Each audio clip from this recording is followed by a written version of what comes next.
Buenos días, soy Néstor López, coordinador del proyecto Sitial, y estamos transmitiendo desde la oficina del IPE en Buenos Aires uno nuevo de los eventos del Sitial, en este caso concentrados en uno de los proyectos del Sitial, que es el Sistema de Información de Primera Infancia. Y dentro de los temas de primera infancia queremos discutir hoy un tema que es central, que es la inversión social a la primera infancia.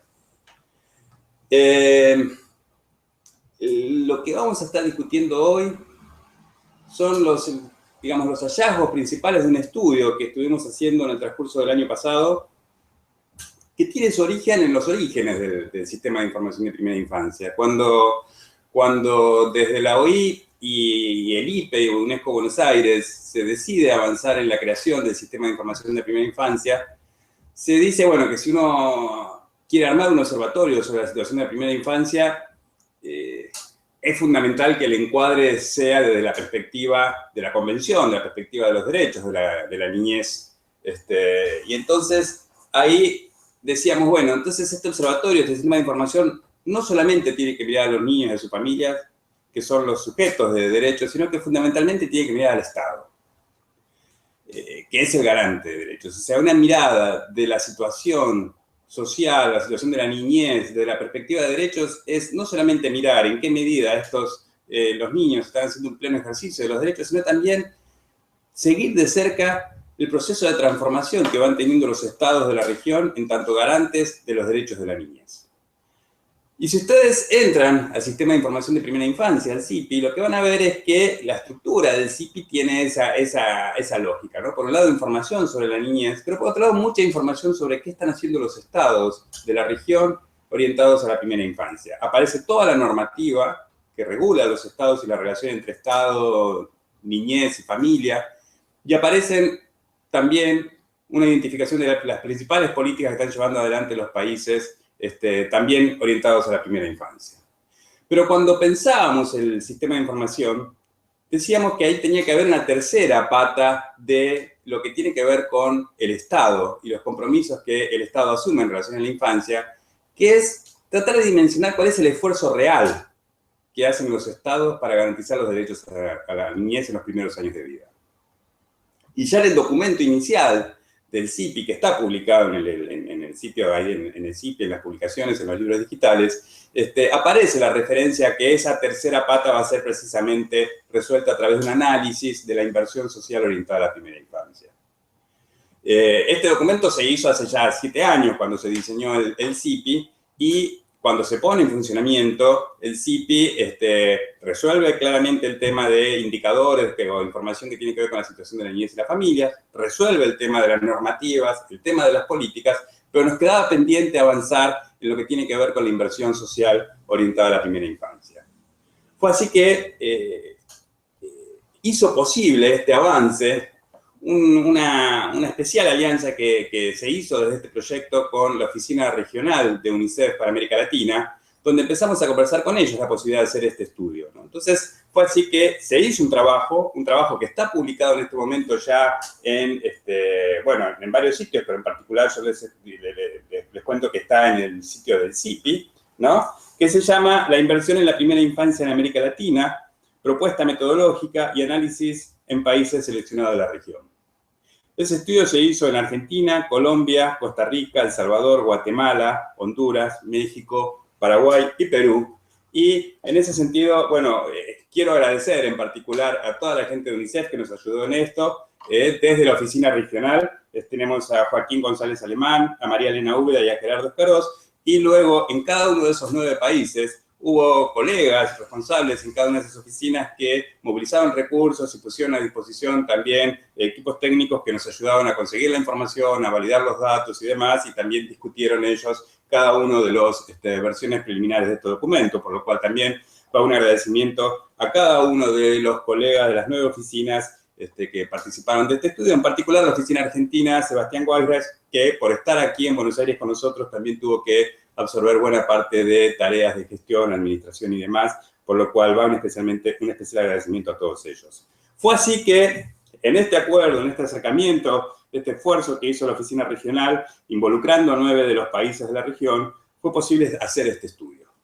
La coordinación técnica del estudio estuvo a cargo de Javier Curcio. Javier ya había participado en el diseño de aquel documento inicial del CIPI y fue él el que escribió, digamos, los lineamientos que quedaron marcados allá de cómo debería ser esta estrategia de medición de la inversión orientada a la primera infancia.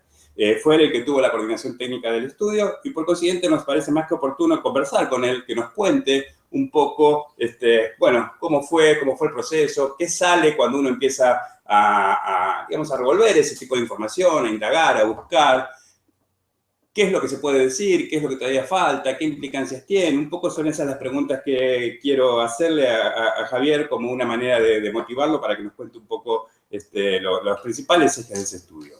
De modo que la conversación de hoy va a ser con Javier, va a ser con él que hoy vamos a estar conversando esta hora y media, digamos. En principio estaré conversando con él unos 50 minutos y luego invitamos a ustedes que están online siguiéndonos y ahí un especial agradecimiento a cada uno de ustedes por conectarse, por seguirnos de cerca y permítanme hacer una especial mención al caso de la oficina de UNICEF en Bolivia, que nos dijeron que habían armado un encuentro para seguir online este evento, así que entiendo que ahí hay varios colegas interesados siguiéndonos, y así como ese sabemos que se dan en otras instituciones y demás la posibilidad de seguirnos y comentar el trabajo que estamos haciendo acá.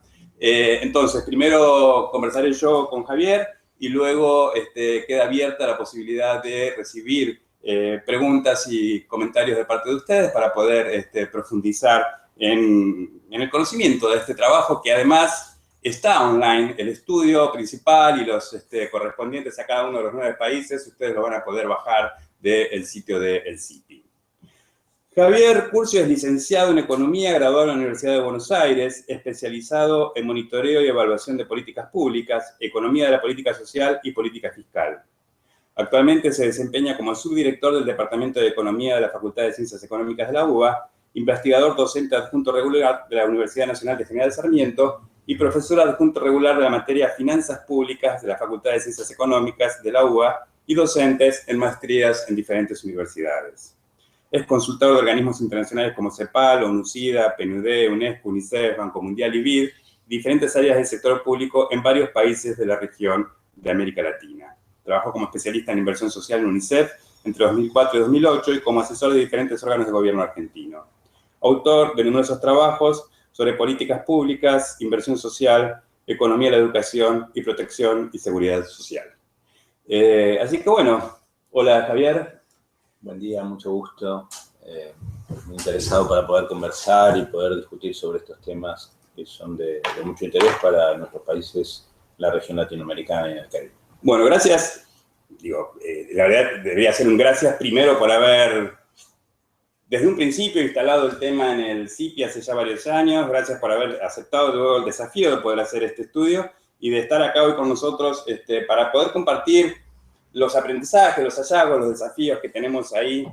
La primera pregunta es, más o menos, contanos en términos concretos, metodológicos, ¿qué es hacer una medición de la inversión social orientada a la primera infancia? ¿Qué tipo de información es necesario conseguir? ¿Cuál es el tipo de lectura que hace de la información que uno pueda recoger? En fin, contanos un poco la dimensión metodológica de este estudio para que se entienda concretamente qué es lo que se hizo en este caso, ¿no?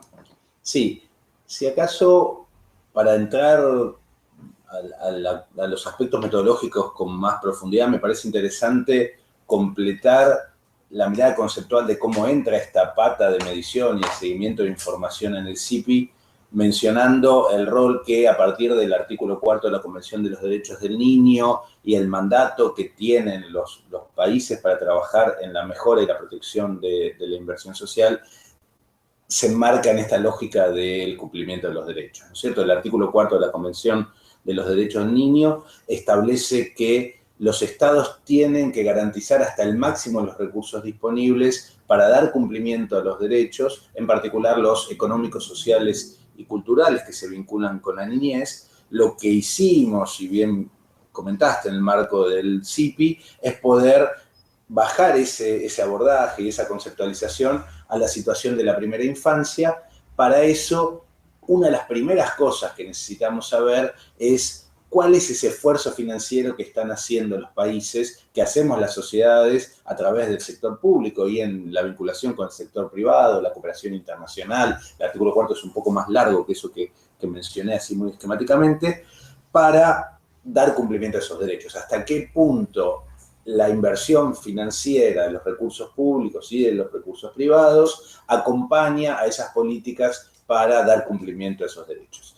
Y cuando ponemos esa discusión en los derechos económicos, sociales y culturales, la dimensión financiera se hace muy fuerte porque la demanda de recursos que esos derechos implican en general es suficientemente grande. Nosotros estamos pensando en derecho a la vivienda, derecho a una alimentación digna, derecho a prestación de servicios de salud y educación de calidad, equitativos, derecho a prestación de servicios urbanos, y una serie de derechos que son muy costosos, y entonces es muy importante ver cómo disponemos socialmente los recursos para dar respuesta y para garantizar que el cumplimiento sea efectivo y sea sostenible en el tiempo. Entonces, yendo a lo metodológico, esa mirada sobre, bueno, hasta qué punto el Estado está asignando los máximos recursos disponibles, requiere identificar cuál es el esfuerzo financiero que el Estado está haciendo. Cuando miramos eso desde la primera infancia,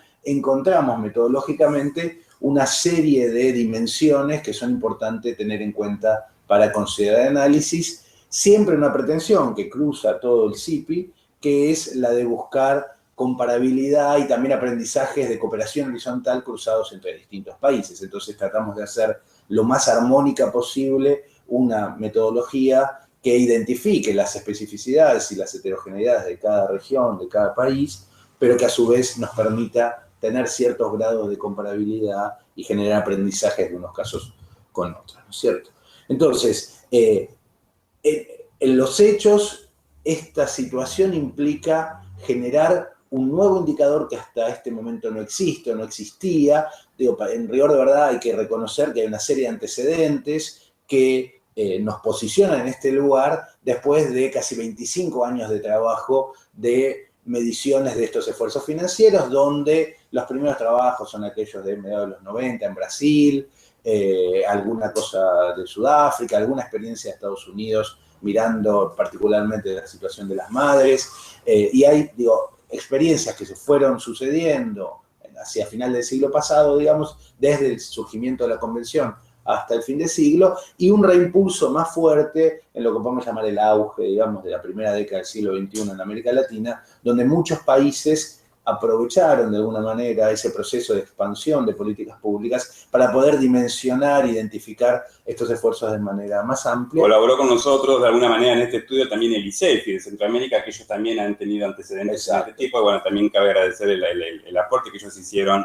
por sus antecedentes de este trabajo, pero sería también un antecedente a tomar en cuenta. Totalmente, varios ministerios a nivel nacional en muchos países, el caso de Argentina, la Secretaría de Política Económica Argentina trabajó muy fuertemente en definir una metodología que de alguna manera fue utilizada por varios países. ¿Pero primera infancia o niñez? Niñez, estamos hablando de niñez, claro. Estoy pensando en el antecedente de niñez. Primera infancia es el primer caso de tomar un subgrupo etario, pero cuando miramos la niñez en su conjunto, donde obviamente consideramos dentro la primera infancia, y hasta los 18 años de edad de todas las personas, ahí tenemos varias experiencias, Uruguay, Ecuador, Paraguay, México, hay muchos países que vienen trabajando. Entonces, sobre esa base de esos aprendizajes, el ICEF y otras organizaciones que también tienen esta preocupación de vincular a lo fiscal con lo social, el financiamiento de políticas sociales, tomamos esas experiencias para poder definir una metodología de manera participativa y conjunta con estos países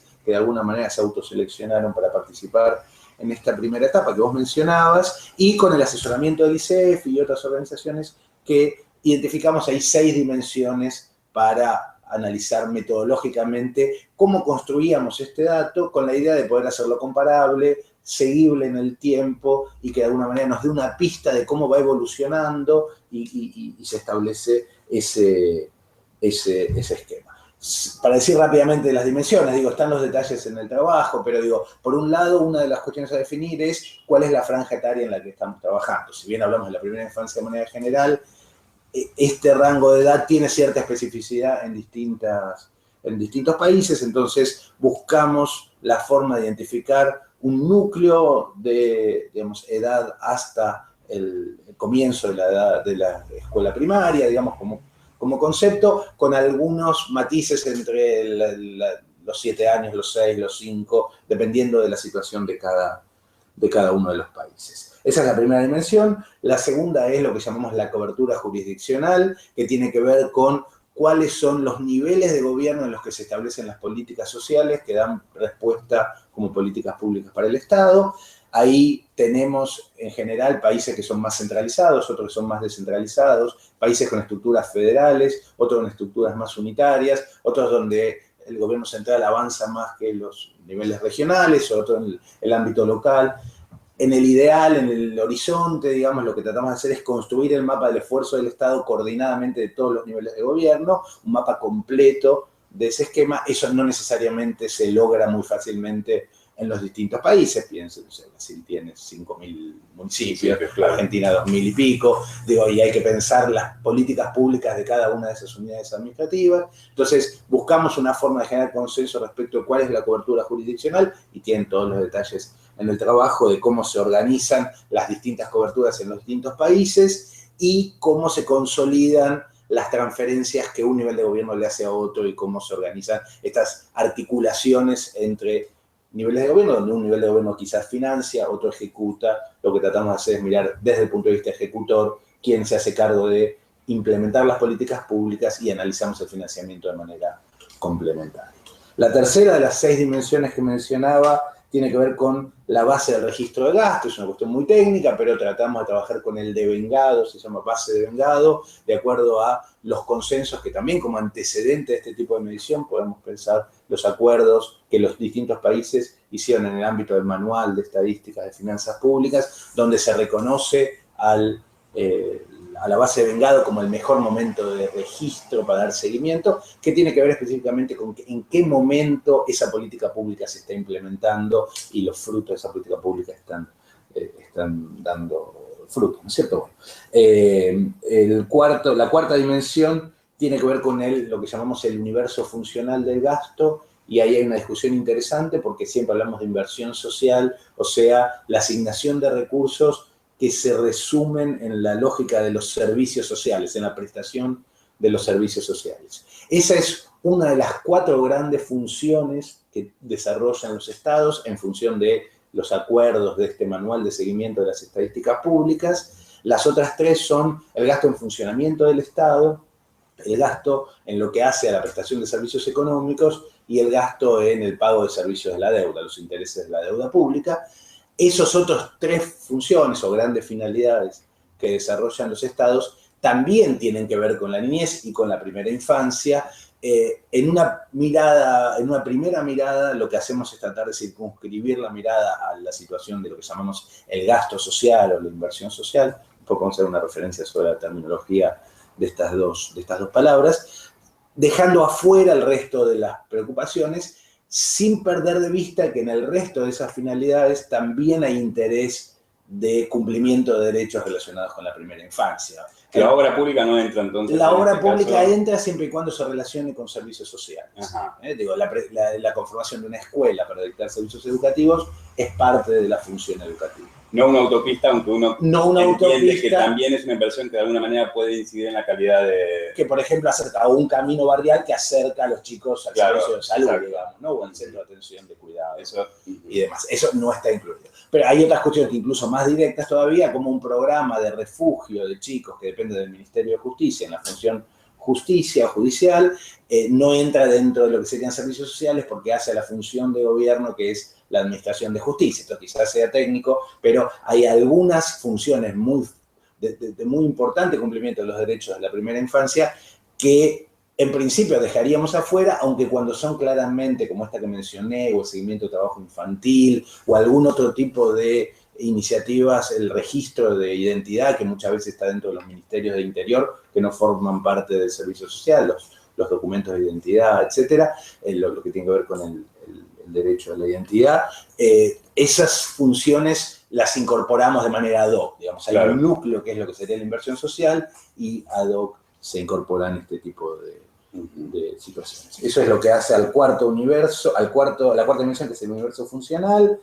En quinto lugar, tenemos la definición de cómo vamos a clasificar el gasto y las inversiones, y ahí acordamos, siguiendo un poco la lógica que todos los países vienen desarrollando, dos tipos de miradas: una mirada que llamamos por grado de especificidad y una mirada que llamamos por clasificación funcional. La que tiene que ver con el grado de especificidad muestra con qué grado de direccionamiento esas políticas llegan a la primera infancia. Hay gastos específicos, como puede ser un programa de vacunación, un programa de entrega de leche, un programa de, no sé, prestación de servicios médicos para los chicos de la primera infancia, o un centro de desarrollo infantil que tiene que ver específicamente. Claramente están orientado directamente a ese grupo de edad, pero hay otros programas que más indirectamente el Estado también va aportando a este tipo de cuestiones. Entonces, por ejemplo, una transferencia directa monetaria a la familia impacta a la niñez o a la primera infancia de manera indirecta, y entonces entra en otro grupo de especificidad,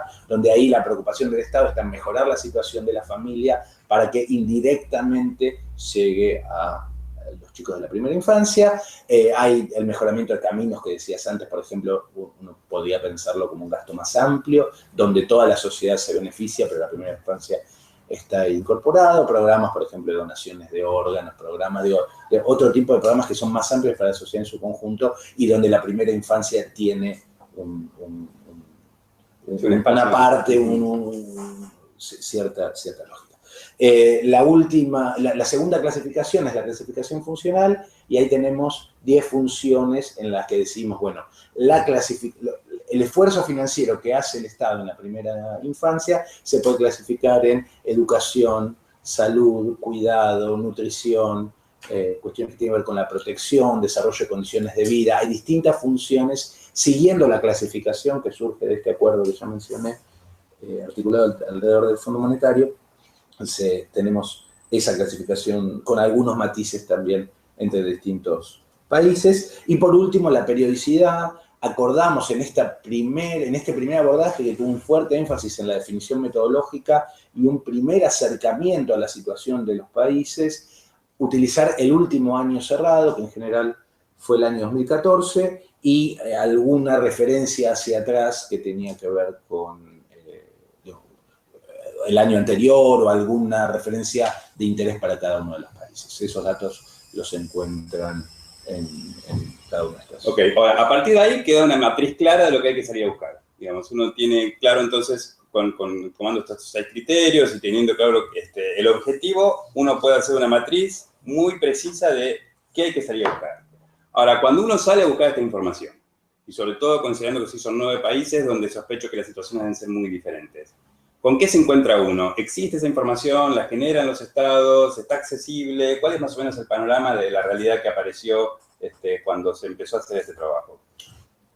Sí, es muy interesante porque nos muestra una situación de un proceso que, si bien se viene desarrollando en la preocupación de identificar estos esfuerzos, los esfuerzos del Estado por lo social, en general, y como bien decís, la situación es muy heterogénea, pero en general ese tipo de procesos no están suficientemente institucionalizados. Llegar al horizonte de la institucionalización de esos procesos implicaría organizar una medida de registro de los gastos que desarrolla el Estado, donde a través de cada una de lo que podemos definir en términos fiscales, las órdenes de pago que van dando cuenta al seguimiento del gasto público, uno pudiera identificar y registrar a cuáles de estos sectores de la sociedad, grupos poblacionales, funciones, especificidades requieren. Eso no existe porque no está acordado así en el seguimiento habitual, y entonces se hace este seguimiento ex post, que implica tomar las cuentas públicas una vez que se cerró el ejercicio, que contablemente el ejercicio está cerrado, y reconstruir esta clasificación que no se hizo en el momento del registro. Uh-huh. Para hacer eso, hay países que tienen muy ordenada su información y que es muy fácil hacerlo, incluso algunos con acceso a través de internet y demás, y hay otros que todavía tienen más reticencia o más dificultades o menos desarrollo tecnológico en cómo está publicado, etc.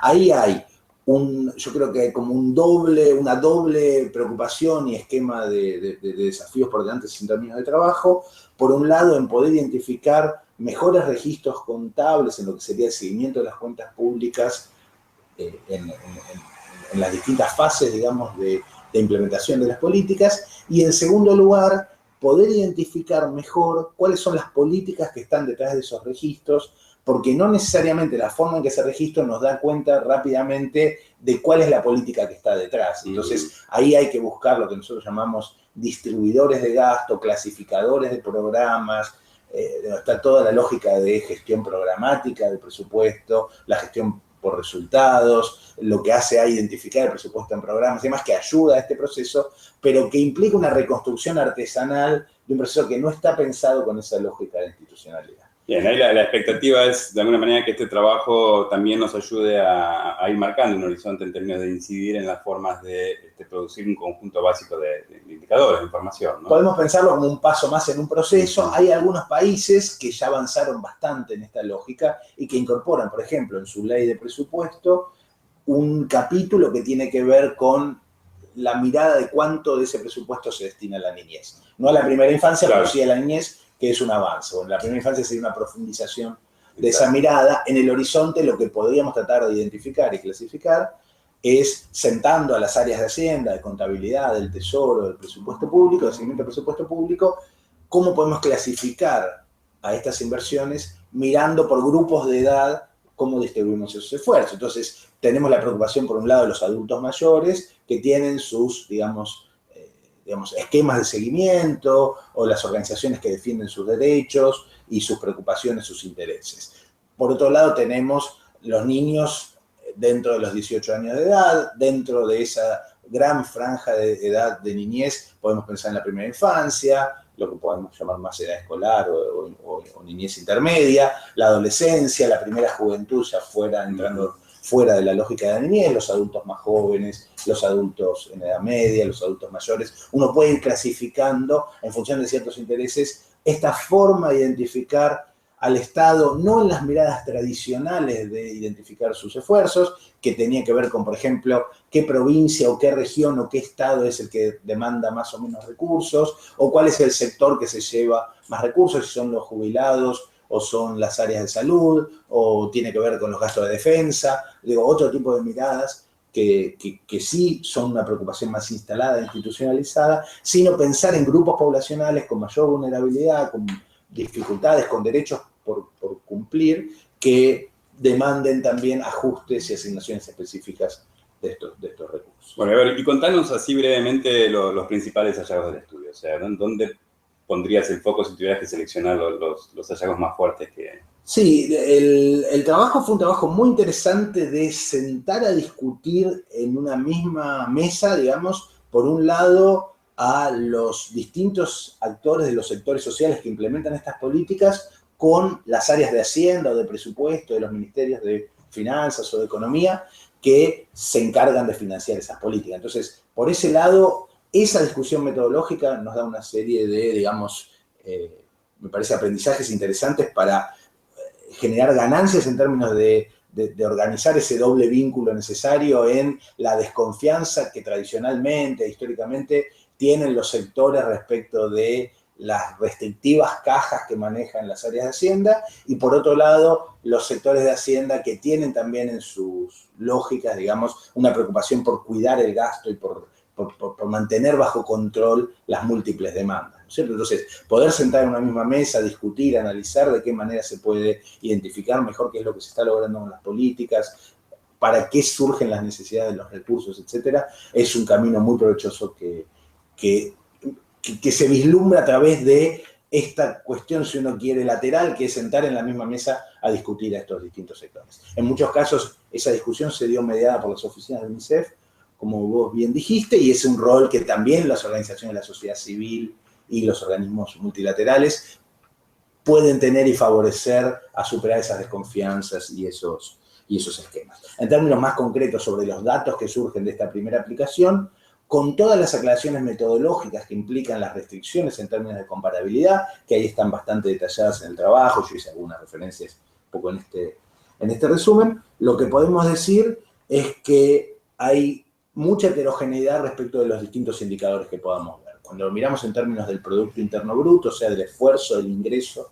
de cada país, la proporción de la inversión social que se dirige a la primera infancia representa medio punto del producto en el país que menos invierte en estos 9 seleccionados, autoseleccionados, contra 1,6 puntos del producto en el otro. 2 referencias. Una, el que más tiene 3 veces o más de 3 veces el que menos destina a estos esquemas. Por otro lado, la proporción, la magnitud del total del generado, digamos, del ingreso en una economía es relativamente baja. Está a lo sumo 1,5 puntos del producto en el esquema de ese esquema. Pensemos, países nórdicos donde la presión tributaria o el tamaño del Estado representa niveles que pueden alcanzar hasta el 50 o por encima del 50% del total del ingreso, ¿no es cierto? Hay una presión tributaria, un gasto público total, digamos, en ese esquema. Cuando miramos, en términos de nuestra región latinoamericana, cuánto representa ese porcentaje del total de recursos públicos, o sea, del total del gasto público, puede representar hasta un 10%, 9 y pico por ciento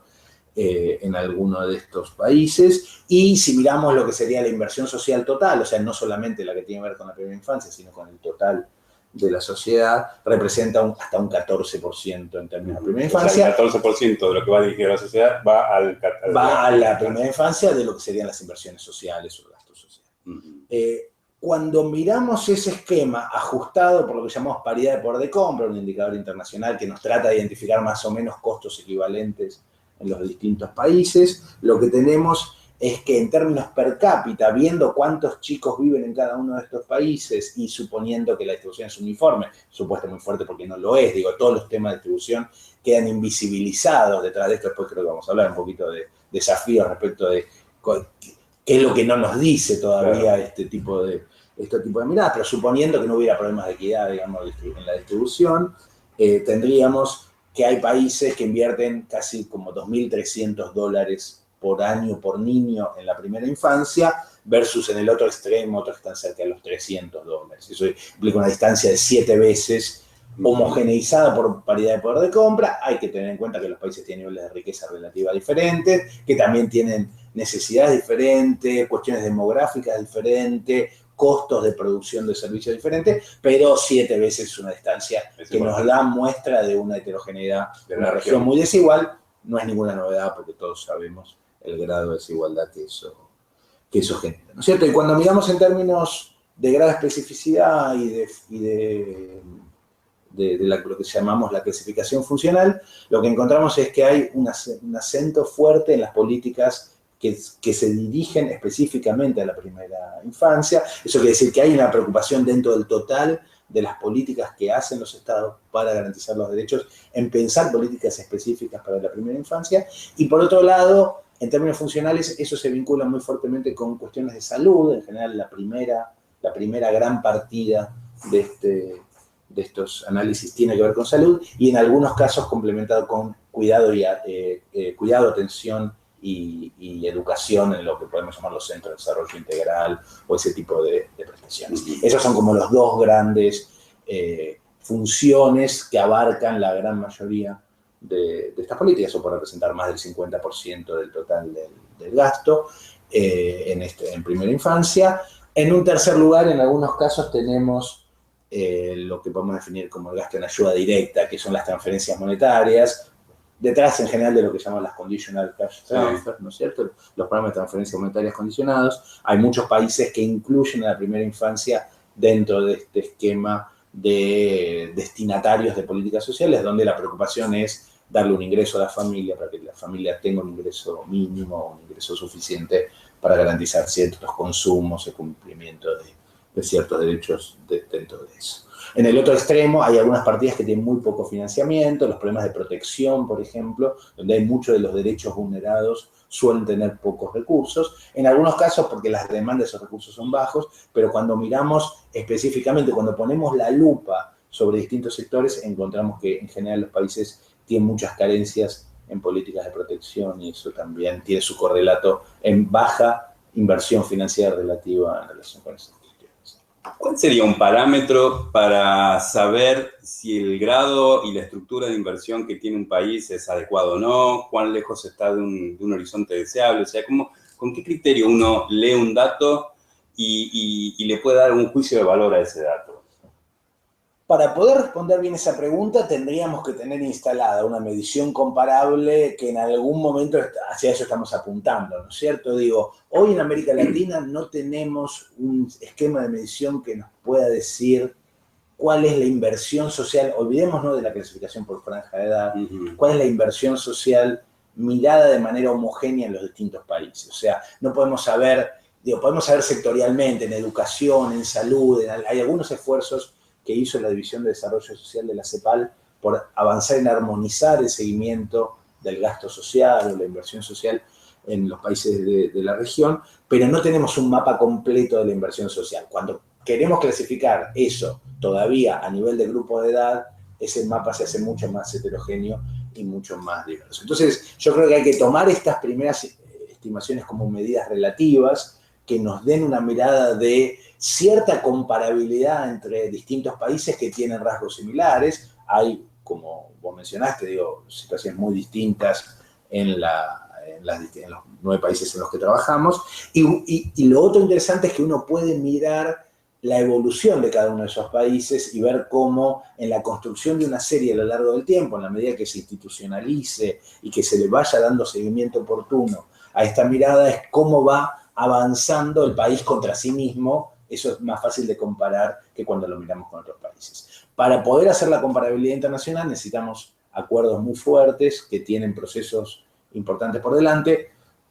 Siempre estamos tratando de abogar para que la CEPAL, los distintos organismos internacionales que dan seguimiento a las cuestiones económicas que exceden esta mirada sobre un grupo poblacional específico, nos ayuden, digamos, de alguna manera como sociedad internacional, latinoamericana, digamos, a tener cada vez más claro cuáles son esos indicadores y cómo podemos tratar de generar consensos para construir. Y de todos modos, también hay otro tipo de ejercicios que son los que intentan identificar cuánto costaría garantizar los derechos de primera infancia, Sí, ¿no? sí, claro. Hay un montón de aspectos que estos indicadores no responden. Digo, es interesante ver cómo este tipo de información puede servir como insumo para identificar distintas, digamos, aspectos de las políticas públicas que pueden favorecer a la toma de decisión para mejorar la forma de aplicar esas políticas. Un caso típico son estos costeos que vos decís, y hay costeos de 2 tipos, podríamos clasificar. Por un lado están los costeos de la inacción.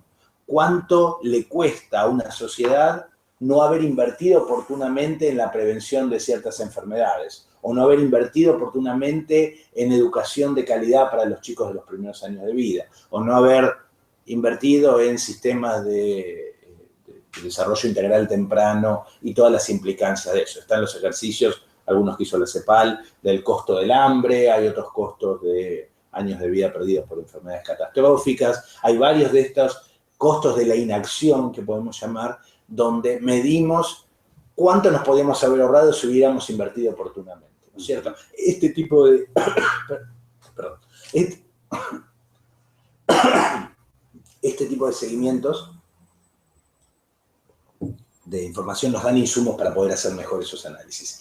Hay otro tipo de costeos que son los costeos de brechas. Uno puede tener, y el CIPI es una buena herramienta para hacer este tipo de análisis, puede tener cuál es el problema, las demandas sociales que están detrás de una franja de edad o un grupo poblacional, a través de la medición de la situación de la primera infancia en este caso, cuáles son las respuestas que el Estado está dando a ese esquema y cuál es la brecha que existe como demanda insatisfecha, si quieren empezar. Claro, sería cotejar el correlato que hay entre un buen diagnóstico, un buen análisis de la situación de la primera infancia en el país y la estructura y el volumen de la inversión. ¿Cuál es el costo para cerrar esa brecha, para eliminar esa brecha? Digo, algo muy sencillo es mirar, por ejemplo, el costeo de la provisión de agua. Uno tiene, en la Argentina podemos mirarlo provincia por provincia, por regiones, por municipios, etcétera, una X cantidad de proporción sin conectarse a agua de red segura. Y entonces uno puede identificar cuáles son las distintas formas de dar prestación y puede costear esas prestaciones. Y uno puede decirle al tomador de decisión, esto te cuesta X miles de millones de pesos. Siempre son números que asustan, pero el costeo de brechas es muy interesante. Y hay otros análisis que también son complementarios y son muy, muy interesantes. Hay toda una línea de trabajo que desde UNICEF en Argentina se está trabajando fuertemente y sé que otros países, distintas organizaciones están preocupadas, que tiene que ver con la incidencia distributiva, cómo las políticas mejoran superar la situación de desigualdad. Entonces, ¿en qué medida la política pública favorece a generar una sociedad más equitativa de la que teníamos antes de que pase el Estado? Entonces, a partir de este tipo de miradas, donde podemos ver cuánto invirtió en cada grupo poblacional el Estado, podemos analizar, combinando con información de los consumos de las familias, de los hábitos de las personas, etcétera, cómo incide la distribución y cuánto más desigual podríamos ser si no hubiéramos tenido el paso del Estado. Eso también es una mirada interesante. Otra mirada que también no nos dice este esquema, pero nos permite avanzar hacia ese tipo de análisis, es mirar, por ejemplo, cómo se distribuyen las potestades y quién se hace cargo de dar cumplimiento a esos derechos. Vos dijiste hace un rato, el Estado es el garante del cumplimiento de los derechos. Ahora el Estado en muchos países se desagrega en diferentes niveles de gobierno, las potestades funcionales se asignan en función de distintas discusiones a distintos niveles de gobierno, y a la hora de dar respuesta en la política es necesario que esos niveles dialoguen y estructuren políticas armonizadas, articuladas, que den una respuesta integral al problema. Esta mirada nos permite analizar financieramente ese diálogo, digamos, quién está financiando, quién está implementando, se concentra mucho a nivel central o está muy descentralizado, nos genera más equidad, menos equidad. Digo, son insumos para potenciales análisis muy interesantes y muy ricos que se van desarrollando tanto para la primera infancia como para la niñez en general en distintos países de nuestra región.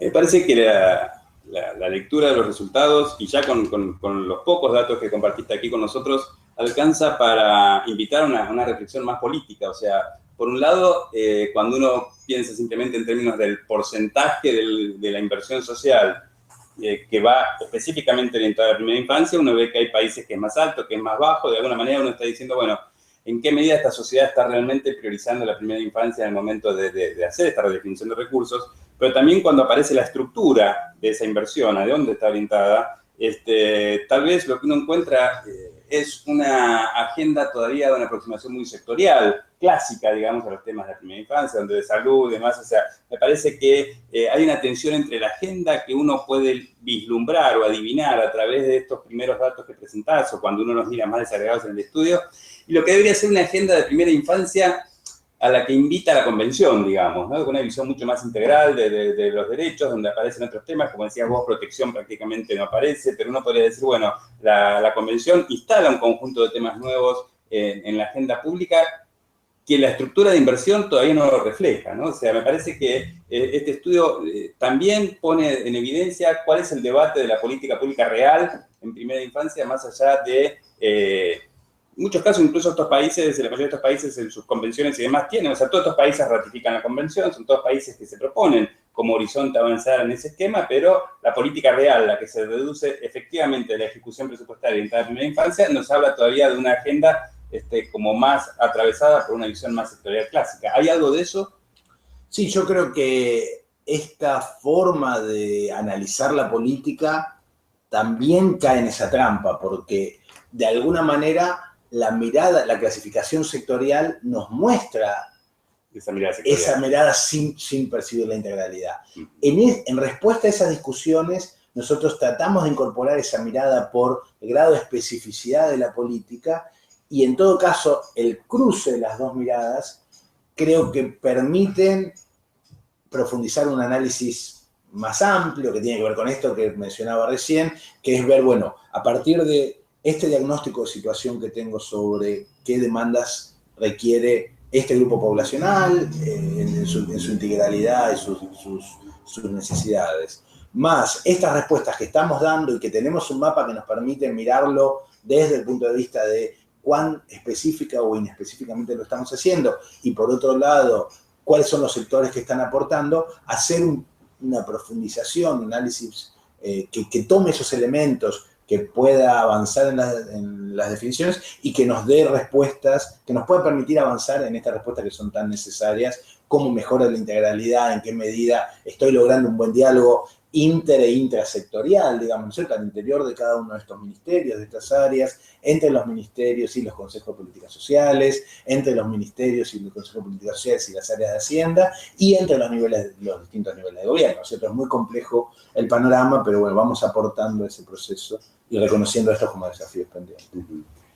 ¿Cómo sigue esto? Más allá de cómo sigue este estudio en particular, digamos, ¿cómo debería seguir este proceso? Este estudio significa un aporte que de alguna manera promueve o ofrece una manera de hacer esta medición, ofrece primeros resultados, pero uno imagina que después de esto tendría que haber otros pasos, ¿no? O sea, en términos de estudios, pero también vos desde un principio hablaste de que fue un estudio que tiene un componente participativo importante. También me parece importante que digas en esto de cómo sigue, cuál es el rol de otros actores en torno a esto. No solamente pedirle al Estado que facilite el acceso a la información con ciertos criterios de ordenamiento, de clasificación y demás, que hagan más, que hagan más visible estos esfuerzos de inversión, sino también que otros actores están detrás de estos procesos y deberían tener algún aporte para hacer, ¿no? Que contarnos un poco el panorama ideal, digamos, de cómo debería seguir esto. Sí, de acuerdo.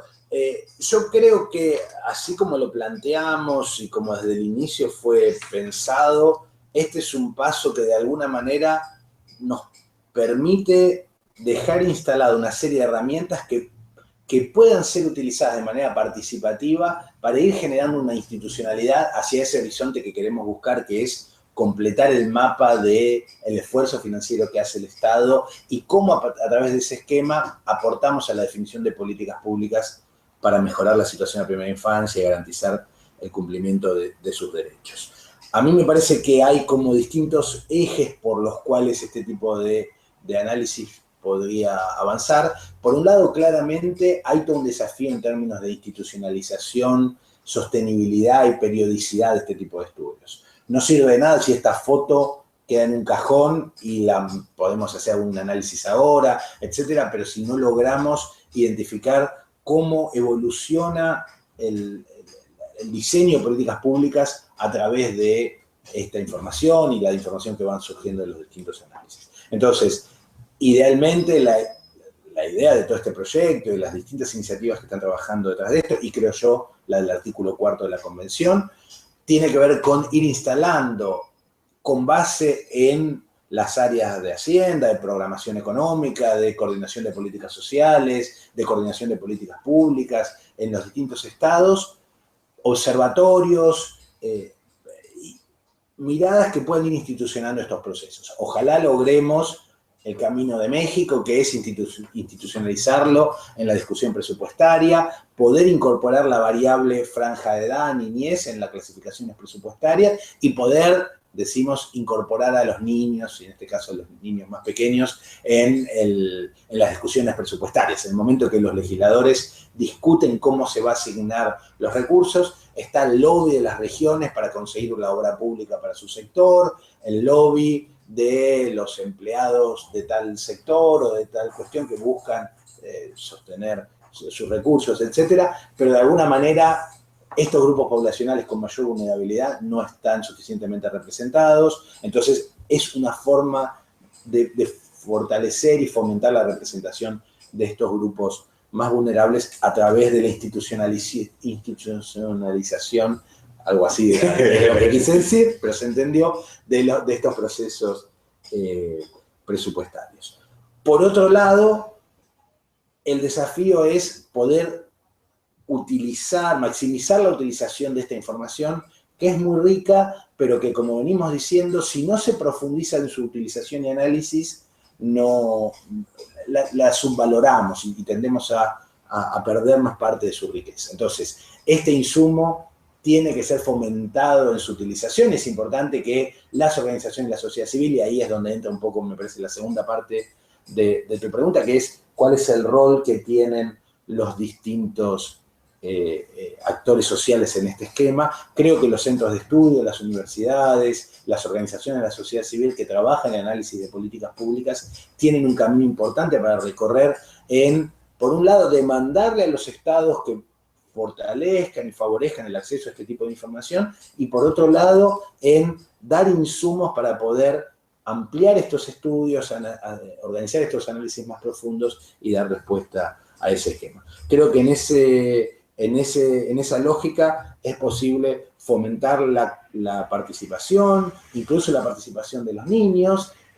No es el caso quizás de los niños más pequeños que en estos temas están muy lejos, pero sí de los niños más grandes que ya están en la edad escolar, incluso en la adolescencia con mucha más fuerza, ¿no es cierto? Van incorporándose, reconociendo el valor de lo público, reconociendo la necesidad de que tenemos que invertir nuestros impuestos para poder ampliar el espacio fiscal, para poderle dar más herramientas al Estado para generar políticas públicas, y a través de ese fortalecimiento vamos a tener mejores respuestas de los estados. Eso implica un desafío enorme en términos de mejorar la transparencia, la rendición de cuentas por parte de los estados, favorecer la gestión por resultados en la política pública, mejorar las formas de presupuestar, digamos, una serie de desafíos muy amplios, pero que a través de este esquema creo que podemos hacer nuestro aporte de grano de arena en esa lógica. A ver, Javier, creo que da para mucho más, pero bueno, ya llevamos casi una hora conversando. Me parece que sería oportuno incorporar algunas de las preguntas que nos están llegando a través del propio portal donde estamos haciendo esta comunicación o a través de las redes sociales. Hay una primera pregunta que me parece que es interesante, que de alguna manera ya te la hice, pero creo que hay que volver sobre el tema. La pregunta es qué porcentaje de la inversión social tiene que estar orientada a primera infancia. Es una pregunta que nos trae Carla Fuentes. Ahora, vos de alguna manera decís, bueno, es difícil decir cuál debería ser ese mínimo. Yo agrego a esta pregunta un punto para complejizar lo que nos contestaste antes. Aún el Estado que más invierte es un Estado donde no están plenamente garantizados los derechos de la niñez. O sea, uno podría decir, ninguno de los 9 estados está todavía en un nivel que uno podría decir, claramente, estamos el horizonte definido. Estamos en una situación en proceso de desarrollo, digamos, ¿no es cierto? Y lamentablemente ninguno de nuestros países tiene niveles, digamos, de cumplimiento de los derechos que siguen lo que podemos llamar los estándares internacionales. No son todas medidas flexibles y relativas, pero creo que podemos coincidir rápidamente que tenemos muchas carencias muy fuertes y incumplimiento de derechos muy graves en todos nuestros países, ¿no es cierto?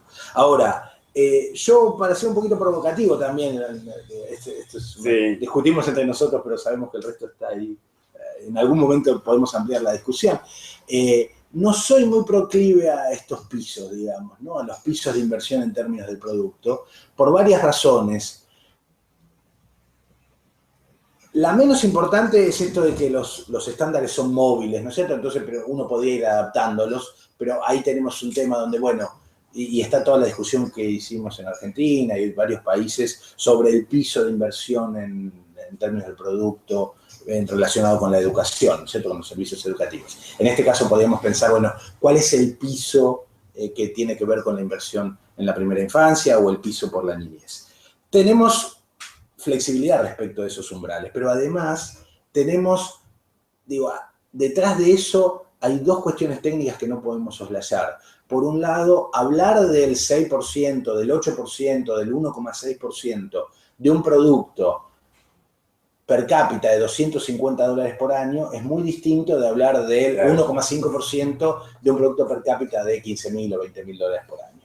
En América Latina tenemos ese rango de variabilidad de regiones. Es lo que se traduce después cuando lo llevas a valores absolutos a una brecha de 7 veces. Exactamente. Más bajo. Cuando lo miramos en dólares por niño, ahí nos explota esa brecha, porque es la desigualdad que tiene nuestra región. Entonces, digo, con esa desigualdad es muy difícil pensar en un piso al porcentaje del producto con producto tan complejo. Por otro lado, aun cuando sacáramos de lado esa discusión, está la cuestión de que cuánto no implica cómo, ¿no es cierto? Digo, ese piso muchas veces nos invisibiliza problemas muy fuertes. Uno es el tema de la equidad, que el promedio sea 6%, 1,6%, no implica que a todos les llegue igual. Digo, les puede llegar, podemos concentrarlo mucho en una región petrolera que tiene mucho, no es el caso actual donde el petróleo está por el piso, pero digo, hace algunos años, digo, está activa, de una situación relativa más favorable, y en el otro extremo tenemos una situación de mucha vulnerabilidad, mucha pobreza. Entonces podemos estar muy contentos con el promedio, invisibilizando regiones muy pobres, y eso América Latina tiene una experiencia enorme de estas inequidades y de estas vulnerabilidades, ¿no es cierto? Donde en promedio somos países, o la gran mayoría de los países de ingresos medios, pero con muchos bolsones de mucha vulnerabilidad. Sí, donde justamente este elemento es clave, porque precisamente en el caso de los países de América Latina, en casi la mayoría de los países de América Latina, el problema es fundamentalmente un problema distributivo. Exacto, claro. Por eso mismo, digo, por eso Claro. el piso, cuando la distribución es el problema, el piso nos dice muy poco. Y hay un tercer elemento, digo, para completar el argumento, que es que prestar servicio de educación en distintas circunstancias puede tener, dije educación, por algún sesgo que no importa, servicios de protección social o servicios sociales, donde obviamente en todo eso está la educación, en distintos espacios, regiones, características, condiciones climáticas, geográficas, etcétera, puede ser muy costoso, puede tener costos muy diferentes. Claro. Entonces, una región que invierte mucho menos que la otra no necesariamente presta servicios diferentes. Entonces, habría que corregir esa mirada con un análisis más específico. Entonces, digo, son todos argumentos que a mí me hacen pensar, me interesa saber una medida relativa de cuál es en promedio el esfuerzo que está haciendo esta sociedad en términos de la generación de su ingreso, pero relativizo mucho lo que me dice ese tipo de indicador y me interesa mucho organizarlo con otros. Por ejemplo, ver cuánto del total del gasto público, cuánto del total del esfuerzo financiero que hace el Estado tiene que ver con eso. También hay varias de las críticas que se le aplican, pero uno ya puede saber, bueno, esta sociedad que tiene una X cantidad de recursos vinculados al Estado prioriza su primera infancia en tal proporción. Y entonces creo que ahí nos acerca un poco más, y ahí sí estoy más de acuerdo con los límites. Bueno, que el gasto en primera infancia o la inversión en primera infancia nunca esté por debajo del 20% del total del gasto público. Por ejemplo, yo sé que tengo el 15%, estoy inventando porque no tengo el número, pero el 15% de chicos de población como niños de primera infancia, entonces priorizo un poco, pondero por encima de eso y me pongo de acuerdo, lo hago en un 50% más o un 25% más y entonces pido que sea el 20% o el 15%. Digo. Hicimos varios trabajos legislativos de apoyar este tipo de cosas con argumentos por este lado, digo, en la medida de nuestras posibilidades. Y conjuntamente con eso hay que propiciar la ampliación del espacio fiscal. Si yo no agrando la torta y no agrando la porción de la torta que va a financiar el Estado, entro en un callejón. Que no sea solo una puja distributiva, sino que tenga que ver con incrementar esa masa de recursos. Y un mayor convencimiento de que el Estado es el que nos lleva a hacer estas cuestiones y que es el Estado el garante, y para que sea un garante efectivo tenemos que dotarlo de recursos, y para dotarlo de recursos tenemos que pagar impuestos. Y ahí nos lleva a otra gran discusión que hasta ahora no tocamos, pero que también es bueno ponerla sobre la mesa, que son las reformas tributarias pendientes en América Latina, ¿no? Digo, en la medida en que mantengamos reformas tributarias muy regresivas, que recaen con más fuerza sobre los que menos tienen, en algunos casos hasta corremos el riesgo de ser Hood Robbins, ¿no? Parte de esa inversión se diluye luego. Claro, digo, viene de los más pobres y termina yendo a los más ricos, no exactamente termina siendo así, pero perdemos mucha potencia distributiva, y también ahí por delante tenemos un gran capítulo de toda esta discusión, que es quién aporta los recursos para ese espacio fiscal y cómo logramos los consensos para poder avanzar en ese proceso. Bien. Otra pregunta que llegó. Por momentos me distraigo de escucharte porque estoy atento a las preguntas, pero como siempre pasan estas cosas que la tecnología nos juega a favor. Yo esperaba encontrar las preguntas en la tablet, pero la tablet no me está funcionando por la cual estoy rescatando del celular. Pero bueno, así estamos pudiendo llevar esto. Las preguntas llegan. Hay otra pregunta que tiene que ver, cuando vos planteabas a dónde va el gasto orientado, la inversión social orientada, decía, bueno, salud obviamente aparece ahí en primer plano, hablaste de un conjunto de políticas específicas de primera infancia y hablaste también ahí de cuidado, digamos.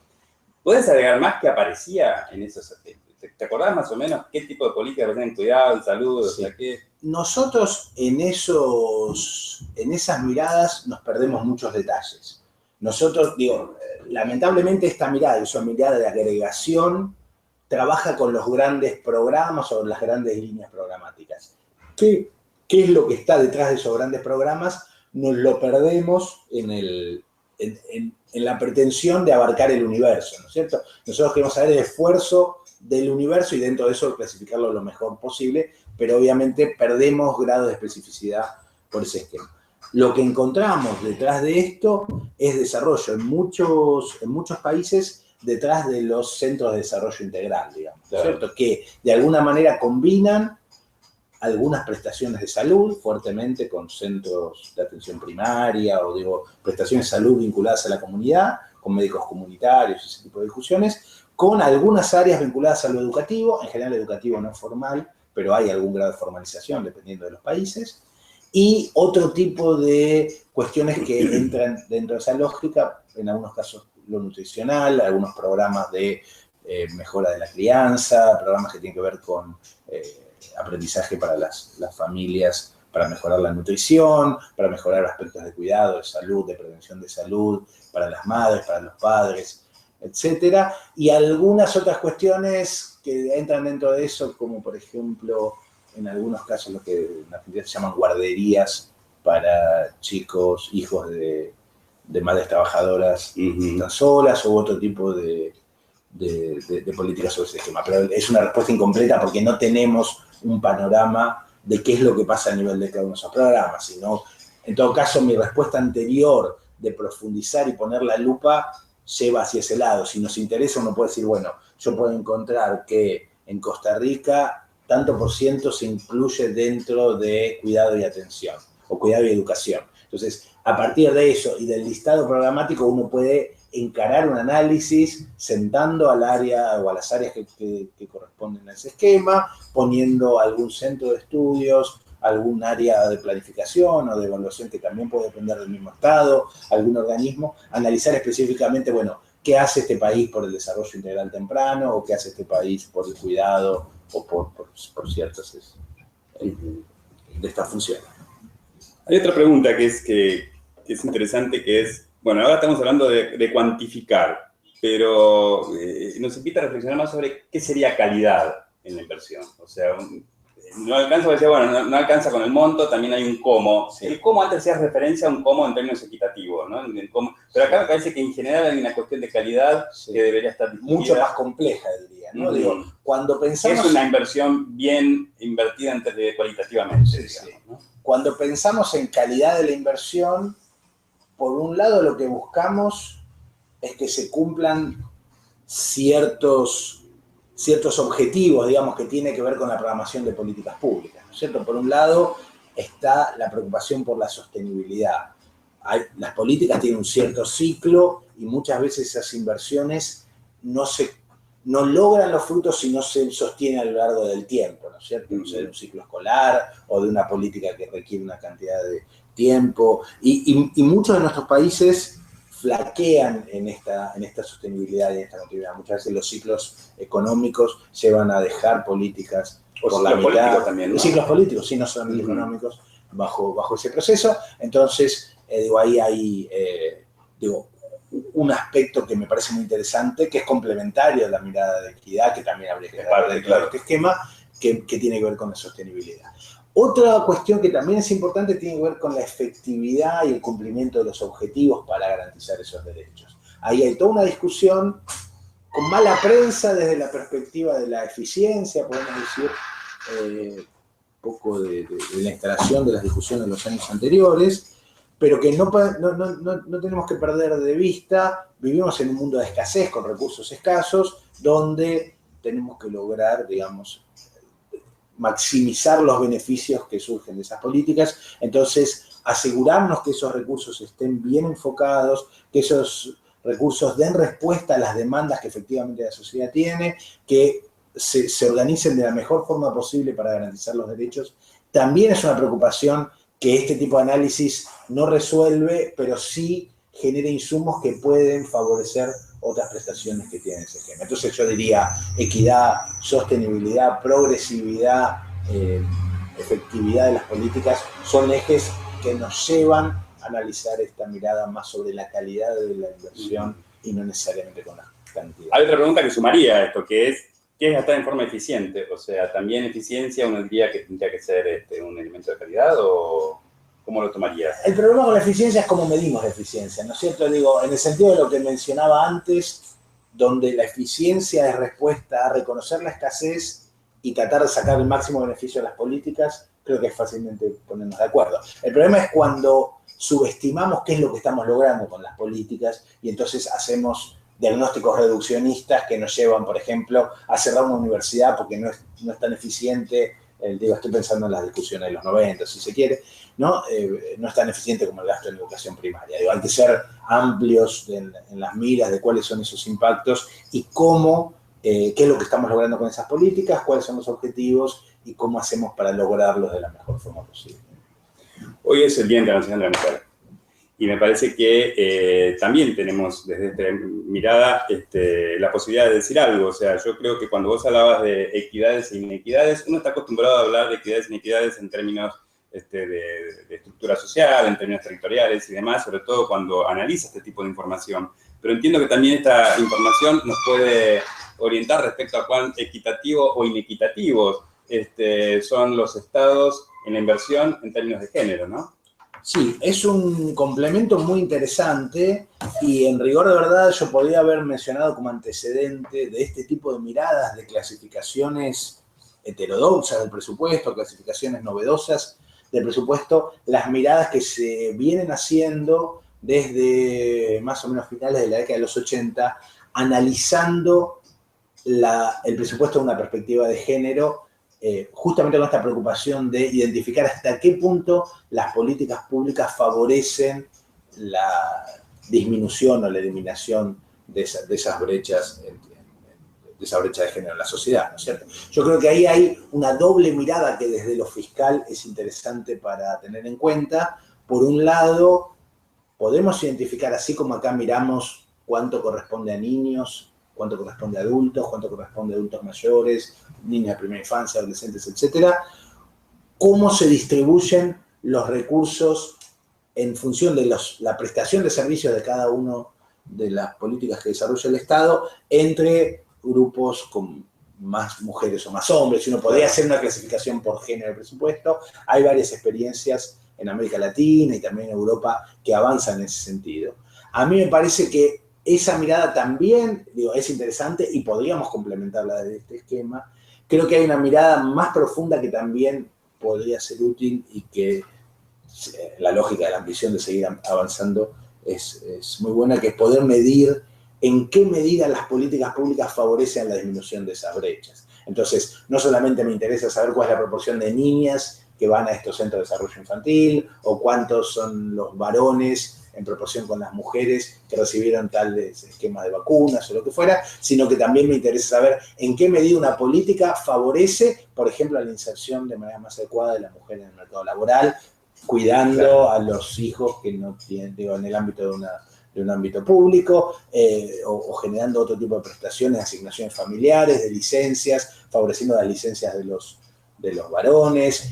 Hay una serie de políticas que tienen su correlato de presupuesto, pero a veces más débil, y que son interesantes también para incorporar, pero bienvenido poder hacer un análisis multidimensional de estas discusiones y podríamos perfectamente, en perspectiva, cruzar la mirada etaria de preocupación de este grupo de edad con una mirada de género que nos permita decir cómo avanzar en superar las fragmentaciones y las desigualdades. Ahora, ya son muchos los estudios, lo mencionaba recién, son muchos los estudios que muestran el impacto en términos de género de las transferencias condicionadas. Claro, sí, totalmente. Porque ahí hay un punto sí, los transferencias de cash transfer, uno de los impactos reconocidos en todos los países, una gran mayoría de los países, es que favorecen el empoderamiento de la mujer y a partir de eso mejoran la situación en relación con el mercado laboral también.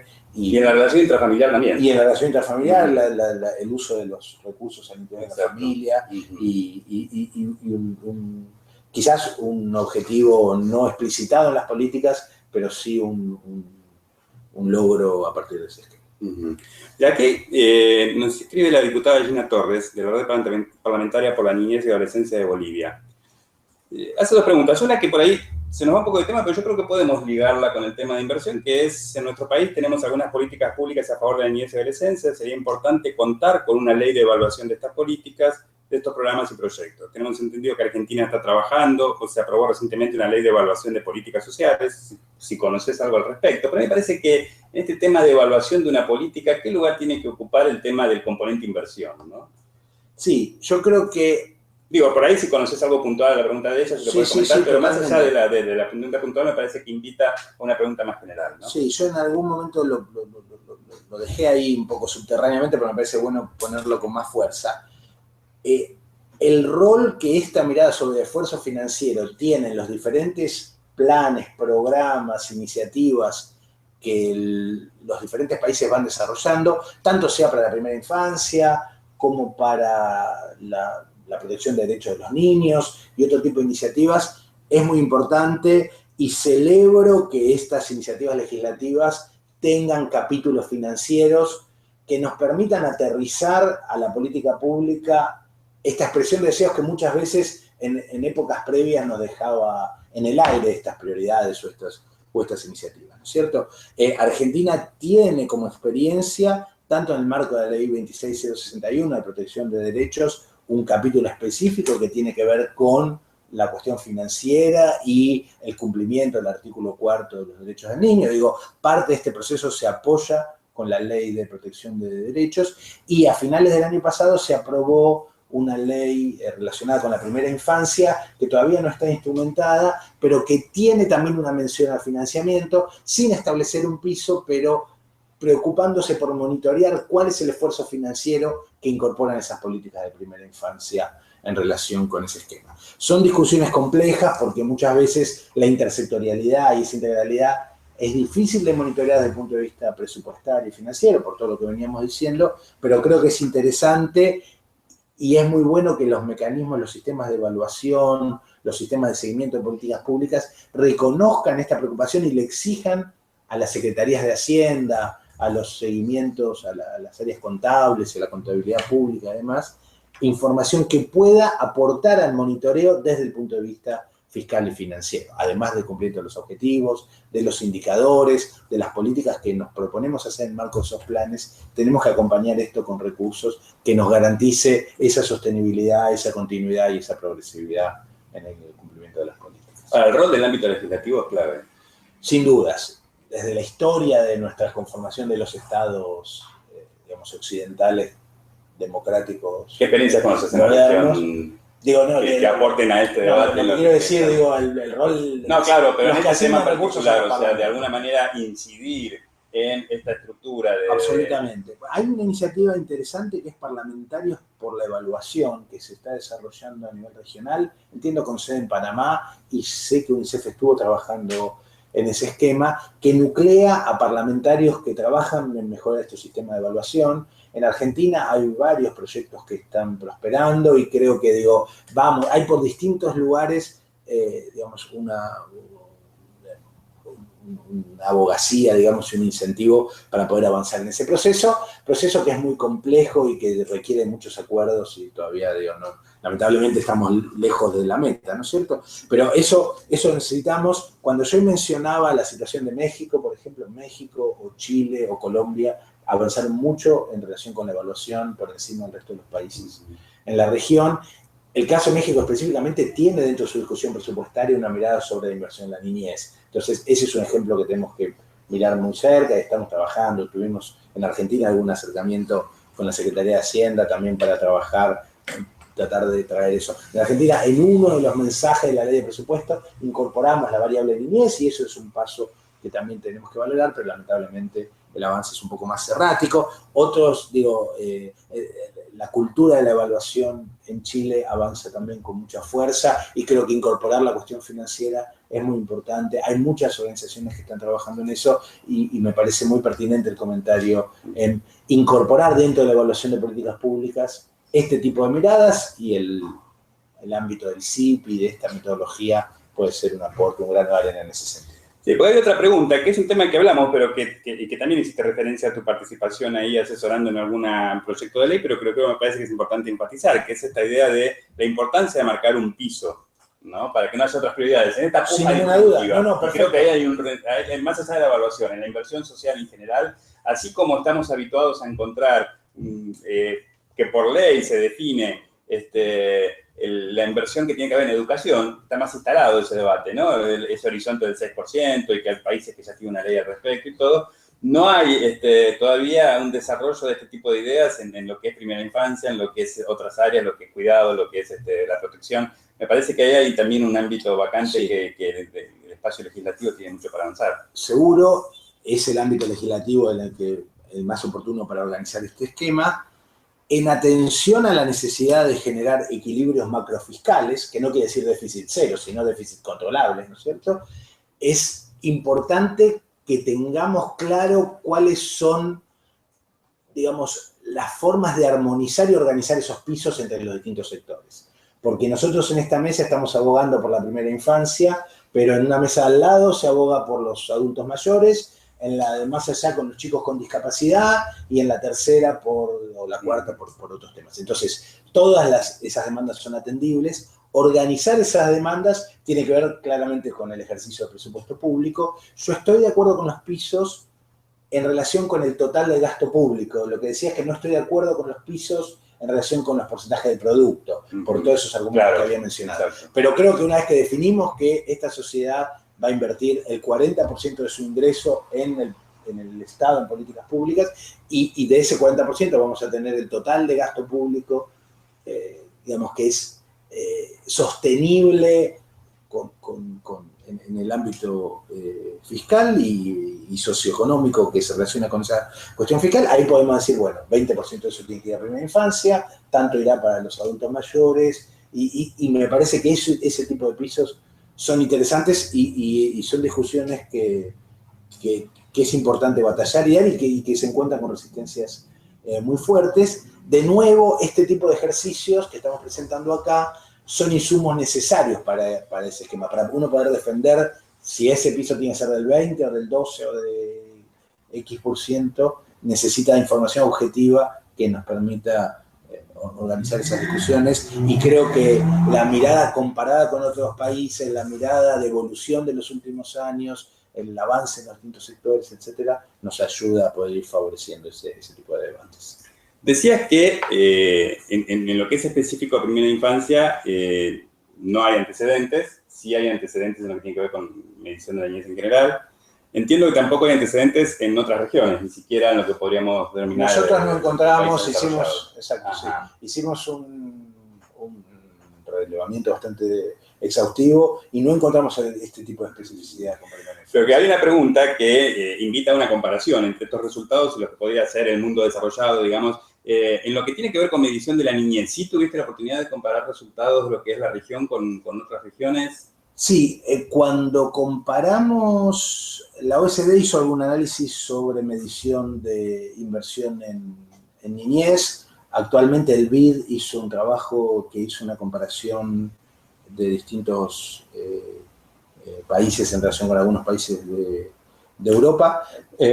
Lo que encontramos es que en términos del producto no hay grandes diferencias. O sea, tenemos muchas diferencias al interior de la región, pero el nivel de inversión que se relaciona con el producto es relativamente homogéneo con los niveles de la poca información que tenemos del mundo desarrollado. ¿No? Digo, no hay grandes análisis sobre eso.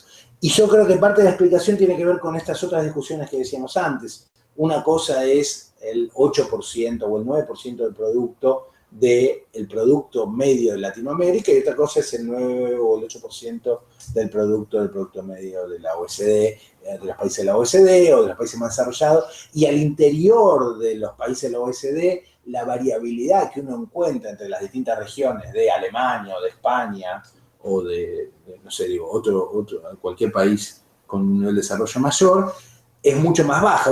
Hicimos en algún momento un ejercicio en otro tema para identificar cuál es la distancia entre el producto geográfico que aporta la región más rica y más pobre de cada país. En Europa esa distancia es 1,4, 1,5, 1,8, puede llegar a ser de 2. La región más rica de Alemania es 2 veces más rica que la más pobre, o menos rica, ¿cierto? Pensaba en esos términos. Cuando miramos eso en América Latina, al interior de nuestros países, esa distancia llega a ser casi 9 veces. Entonces, digo, el nivel de inequidad territorial es tan fuerte en nuestros países y hace esa pintura de las heterogeneidades que mencionábamos previamente, que es muy difícil cómo el Estado puede aportar a mejorar esas equidades. Y de nuevo, cuando miramos los promedios, quizás los dos salimos relativamente igual de bien parados, pero acá tenemos en América Latina 9 veces de diferencia, y en Europa tenemos 1,5 veces casi, ¿no?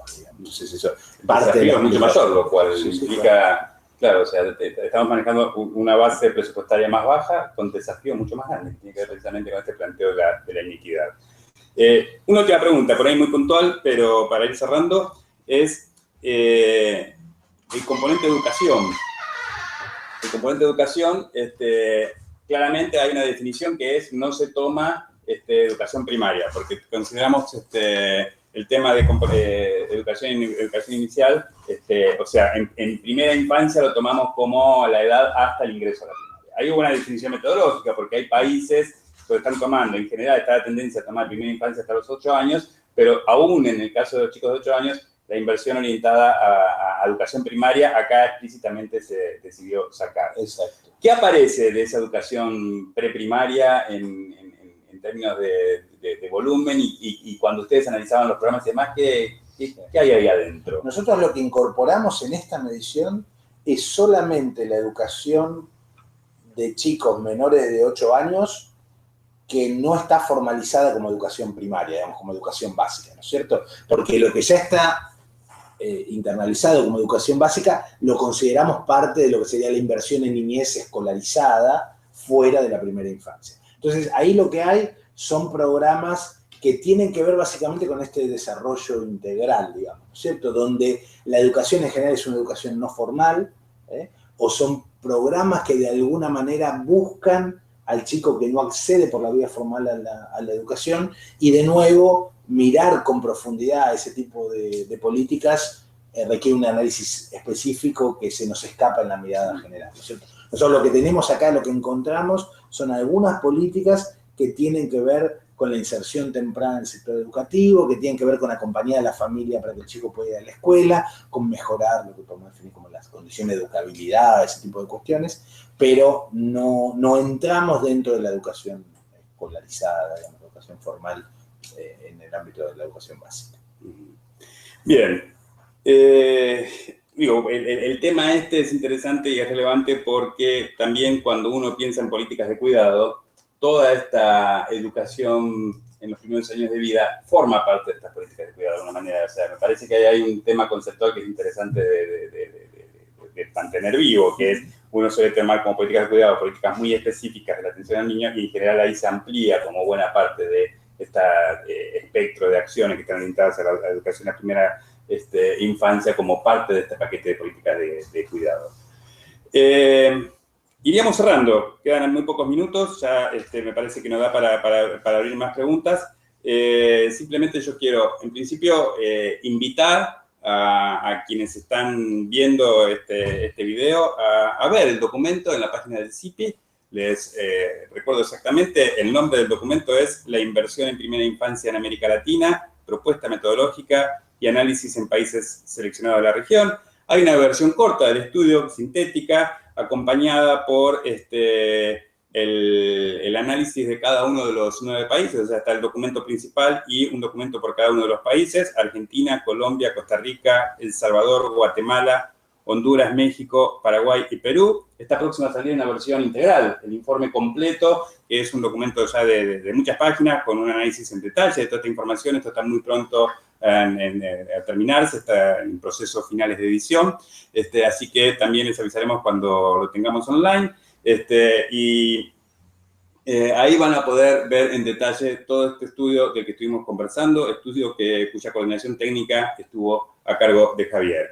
Quiero agregar un par de agradecimientos que tienen que ver con el CIPI, el Sistema de Información de Primera Infancia, que es el que da lugar a todo esto. Ustedes saben que el CIPI es una iniciativa que tiene básicamente 3 grandes instituciones atrás: UNICEF, la Oficina Regional de UNICEF, la Organización de Estados Iberoamericanos, la OEI, y esta sede del IPE UNESCO Buenos Aires. Son como los 3 grandes patas de esa iniciativa, y también es central en este proyecto la colaboración que recibimos de la Fundación ARCO, que se involucra fuertemente en todo lo que tiene que ver con el funcionamiento de este proyecto. Y por otro lado, bueno, la invitación a seguirnos de cerca. Se vienen próximos eventos. Hay uno próximo que tiene que ver con otra iniciativa del CITIAL, que es el CITIAL TIC, que estaremos teniendo próximamente, y ya se está iniciando, ya se está difundiendo en este momento, un webinar, un encuentro de estos para discutir sobre políticas TIC desde una perspectiva de género, y también estaremos haciendo en el mes de abril otro encuentro para discutir desde el proyecto CITIAL el tema de la juventud, la participación de los jóvenes en las políticas que los involucran. Esto es, en qué medida los jóvenes participan en el diseño y la gestión de las políticas que están dirigidas a ellos, cuál es el rol que les da el Estado en estos espacios. O sea, nos mantenemos activos. Estos dos eventos que acabo de mencionar van a ser durante el mes de abril y estarán circulando en estos días la difusión correspondiente. Queda abierto el espacio para seguir planteando preguntas, o sea, en el sitio ustedes pueden seguir planteando preguntas. Seguramente invitaré a Javier después de unos días a cerrar con algún comentario final a partir de las preguntas que se hagan, cuando en unos días cerramos este espacio de debate, y este video queda disponible, de manera que se puede pensar luego en difundirlo y compartirlo con colegas, con personas que puedan ser de interés estos temas. Así que bueno, muchísimas gracias a cada uno de ustedes. Gracias, Javier, por estar acá, gracias por todo tu involucramiento en este proceso, y gracias a todos ustedes por estar ahí, acompañándonos, haciéndonos llegar estas preguntas, estos comentarios, y luego seguramente gracias por difundir este trabajo, este video, para poder seguir compartiendo este estudio con el resto de los colegas de la región. Un gran abrazo y seguimos entonces viéndonos a través de estos eventos en el mes de abril. Insisto, ya tenemos estos dos próximos eventos programados, van a ir recibiendo en estos días las comunicaciones correspondientes. Nos seguimos viendo. Gracias por todos y un gran abrazo. Muchas gracias.